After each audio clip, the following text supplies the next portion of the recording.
Hello friends, आज की इस वीडियो में हम बात करने वाले हैं दोस्तों जीवों के नामकरण की पद्धति के बारे में।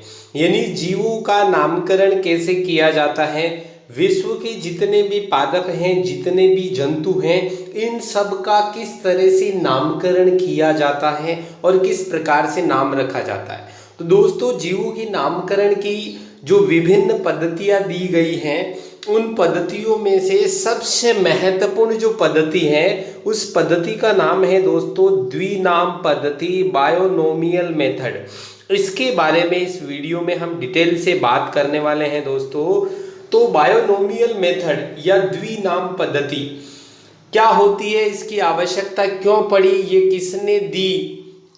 देखिए दोस्तों, पृथ्वी के ऊपर लाखों की संख्या में पौधे और जंतु पाए जाते हैं और इन पौधे और जंतुओं को उनके जिस आवास में ये पाए जाते हैं वहाँ पर इनको अपने स्थानीय नाम से भी जाना जाता है। और ये जो स्थानीय नाम है वो एक ही देश के जो विभिन्न स्थान हैं, विभिन्न राज्य हैं, विभिन्न क्षेत्र हैं, वहाँ पर भी भिन्न भिन्न होते हैं।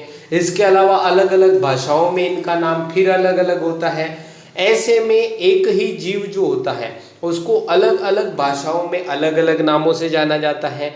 ऐसे में मान लीजिए राजस्थान का कोई व्यक्ति है, महाराष्ट्र में चला जाता है, तो वहाँ की जो मराठी भाषा होती है वहाँ से उसको अलग नाम से जाना जाएगा, इसलिए यहाँ का व्यक्ति उस जंतु के नाम को समझ नहीं पाएगा।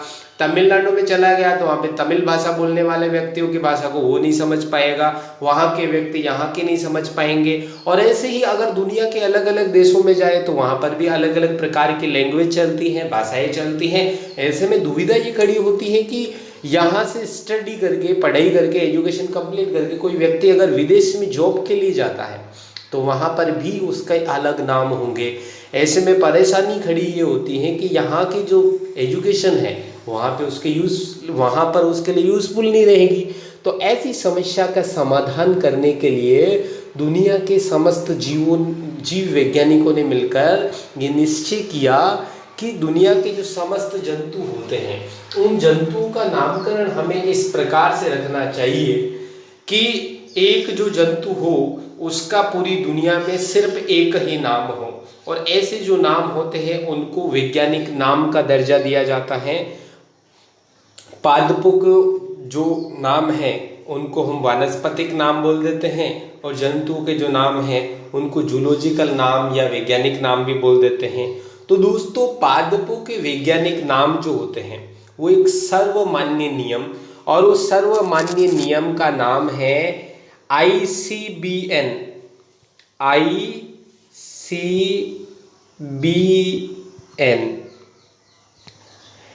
इसके द्वारा समस्त पादपों के वैज्ञानिक नाम दिए गए हैं या वानस्पतिक नाम दिए गए हैं। पादपों के वानस्पतिक नाम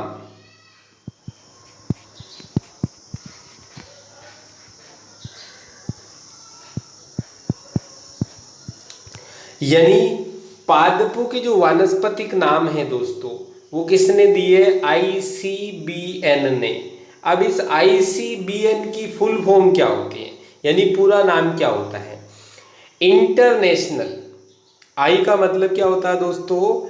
इंटरनेशनल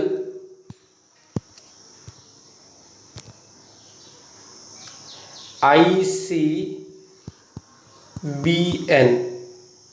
I का मतलब होता है इंटरनेशनल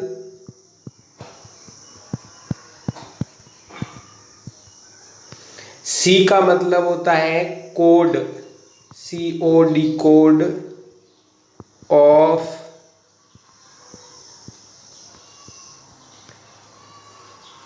बोटेनिकल। B का होता है बोटेनिकल।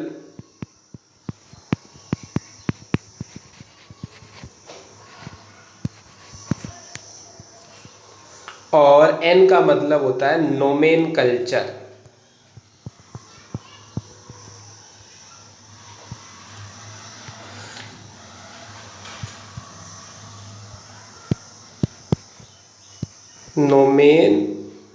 नोमेनकल्चर। इसी तरह से दोस्तों समस्त जो जंतु हैं उन जंतु के जो वैज्ञानिक नाम रखे गए हैं, उन वैज्ञानिकों के नाम रखे गए हैं ICZN द्वारा। किसके द्वारा दोस्तों?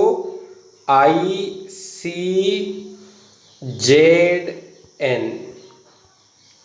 अब देखो दोस्तों, इस ICZN का क्या मतलब हो गया? आई का मतलब हुई इंटरनेशनल,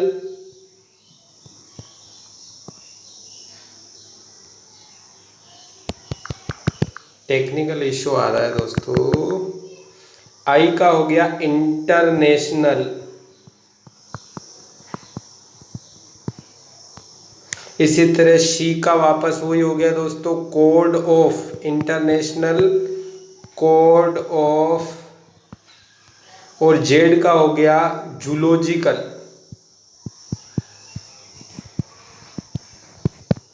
और एन का हो गया नोमेनकल्चर।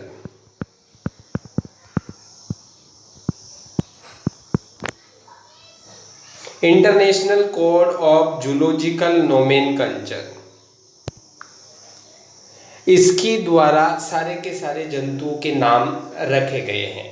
अब हम बात करते हैं दोस्तों इस द्विनाम पद्धति के बारे में कि ये द्विनाम पद्धति क्या होती है, बायोनोमियल मेथड क्या होता है। तो देखिए दोस्तों, द्विनाम पद्धति जो है, इस द्विनाम पद्धति को देने वाले जो वैज्ञानिक थे,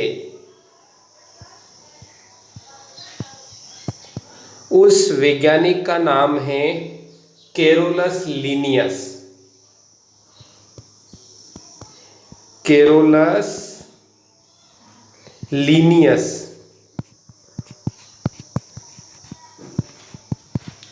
स्वीडन के वैज्ञानिक थे कैरोलस लीनियस, जिसको कार्ल वॉन लिन्ने भी कहा जाता है। तो जीवों के वैज्ञानिक नाम रखने की वैज्ञानिक पद्धति का जो प्रतिपादन है वो किया था दोस्तों स्वीडन के वैज्ञानिक कैरोलस लीनियस ने।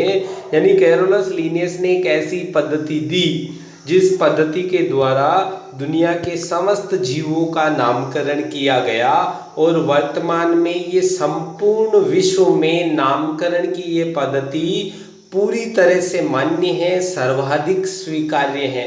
यानी दुनिया के समस्त जीवों का नामकरण इसी द्विनाम पद्धति के द्वारा ही हम करते हैं।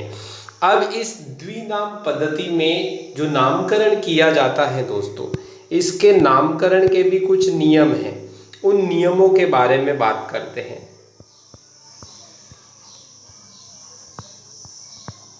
नामकरण के नियम, यानी इस पद्धति में जीवों का जो नामकरण किया जाता है उसके कुछ नियम हैं।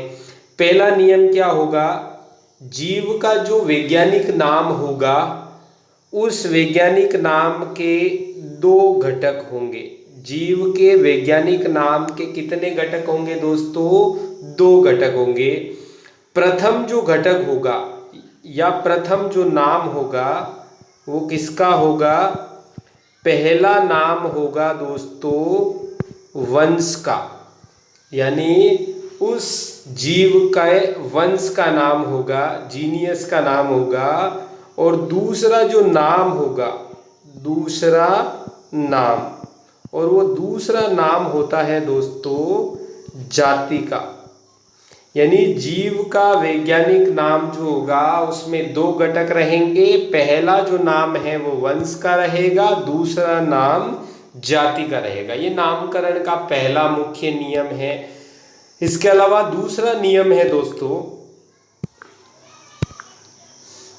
कि वैज्ञानिक नाम जो होंगे वो लैटिन भाषा में लिखे जाएंगे। जीव का वैज्ञानिक नाम किस भाषा में लिखा जाएगा? लैटिन भाषा में लिखा जाएगा। ये दूसरी मुख्य बात है। इसके अलावा तीसरी जो मुख्य बात है दोस्तों वो है जीव का जो वैज्ञानिक नाम होगा उनको इटालिक लिखा जाएगा।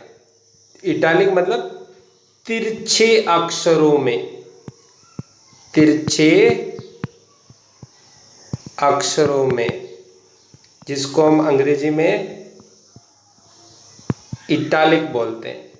यानी जीवों का वैज्ञानिक नाम जो होगा उसको तिरछे अक्षरों में लिखा जाएगा, इटैलिक लिखा जाएगा।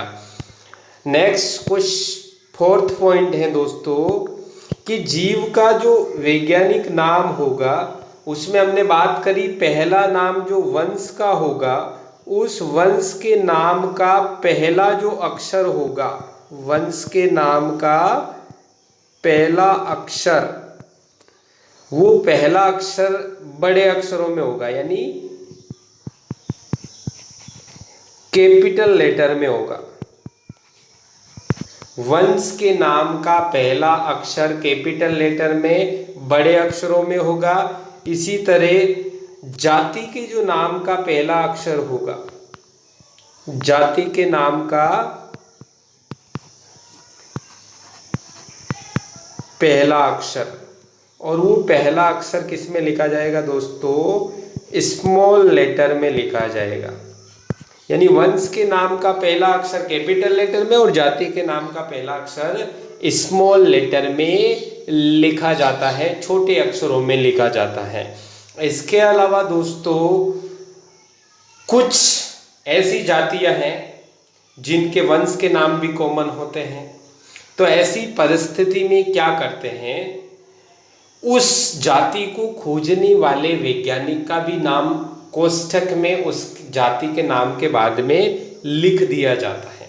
यानी कोष्ठक में उस जाति को सबसे पहले आइडेंटिफाई करने वाले वैज्ञानिक का नाम भी उसके साथ कोष्ठक में लिख दिया जाता है।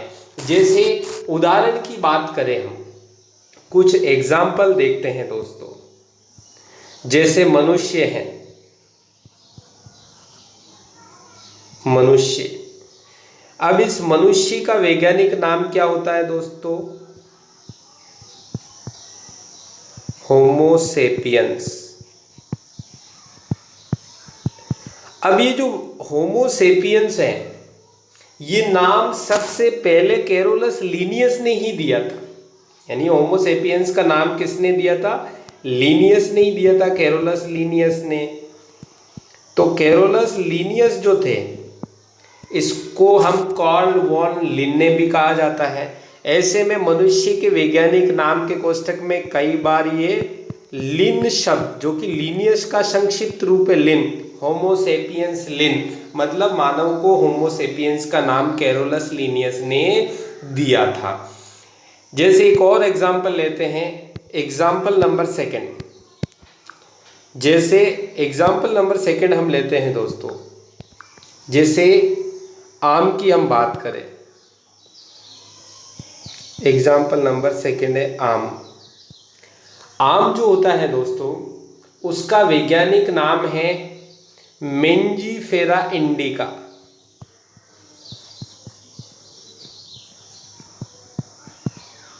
Mangifera indica.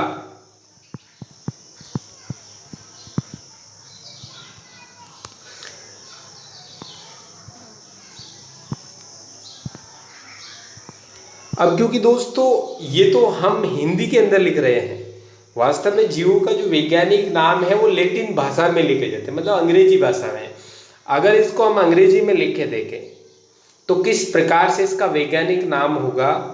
वैज्ञानिक नाम होगा दोस्तों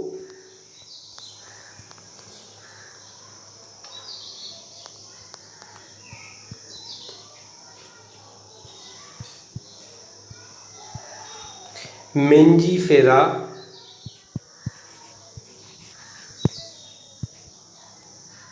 इंडिका।